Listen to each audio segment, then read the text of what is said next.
আজ রাতে dinner ready করা হচ্ছে ফ্রাইড রাইস সাথে স্টিম ফিশ। একটা তেলাপিয়া আমি স্টিম করেছি পুরোপুরি দেশীয় মশলায়। এই যে কি ঘ্রাণ ছড়ালো ভাই! সব কিছু সম্ভব দেশীয় মশলা দিয়ে। এই হলো চেহারা। এখন এটাকে একটা ডিশে নামিয়ে নেব। এই ডিশটাতে নামিয়ে নিলাম আর মশলাগুলো সুন্দরভাবে ছড়িয়ে দিলাম। ওহো, আপনাদেরকে তো দেখাতে হবে না কেমন হয়েছে। 1 মিনিট। এই যে এমনটা ভাববেন না যে একদম শুকনা। এই যে নিচে যেই গ্রেভিটা ছিল সেটা দিয়ে এখন সুন্দর মতো এইটার একটা দারুণ সুপি ব্যাপার চলে আসবে। পিছনে যে ভদ্রলোকের ছবি দেখা যাচ্ছে আমার বর, তার খুব প্রিয় খাবার এটা। মাঝে মধ্যেই বলে একটা আস্ত ফিশ একটু স্টিম করে দাও না, ওই যে কেমন যেন খুব মজা লাগে। ও আরেকটা বিষয়, এইটা হলো আসল জিনিস, ফিশ সস। ধনিয়া পাতা, রসুন, শুকনো মরিচ, কাঁচামরিচ, লেবু আর লেবুর রস, ফিশ সস, স্বাদ মতো মধু, বাস রেডি। বসো বসো, আমি তোমাকে সার্ভ করছি। অনেস্ট ওপিনিয়ন দিবে, ঠিক আছে? ওকে।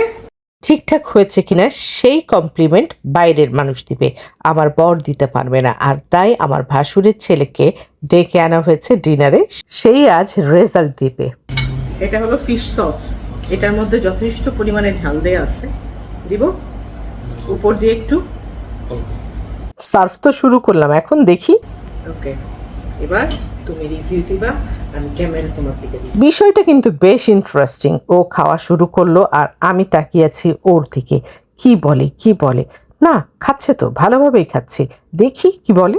এটা একদম র টেস্টটা পাওয়া যাচ্ছে, সস।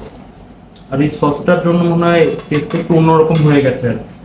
সসটা খুব ঝাল, স্পাইসি, অন্যরকম একটা ফ্লেভার দিচ্ছে। তা সব মিলিয়ে কেমন লাগছে? রাইসের সাথে একটু বোঝার চেষ্টা করি। ভালো লাগছে। ফিচের সাথে যে গ্রেভিটা আছে অল্প, এটাও মজা। একটা থাই থাই ব্যাপার আছে, হ্যাঁ হ্যাঁ পাওয়া যাচ্ছে। তার মানে খেতে মজা লাগছে। হ্যাঁ। কত মার্কস দিবা 100-র মধ্যে? 100-র মধ্যে 90।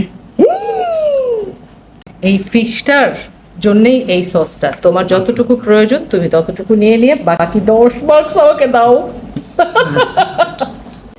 মূল সসটাই এটা। আপনার পাশে কিছু বলেন না কেন? দিব আর একটু। বিচারক ভাতিজা হলেও চাচা কিন্তু চুপচাপ খেয়ে যাচ্ছিল, আর দুজনকে খাওয়াতে আমার ভালো লাগছিল। দেখেন না কি অবস্থা করেছে, পুরো এক পাশ শেষ। তার মানে ভালো হয়েছে।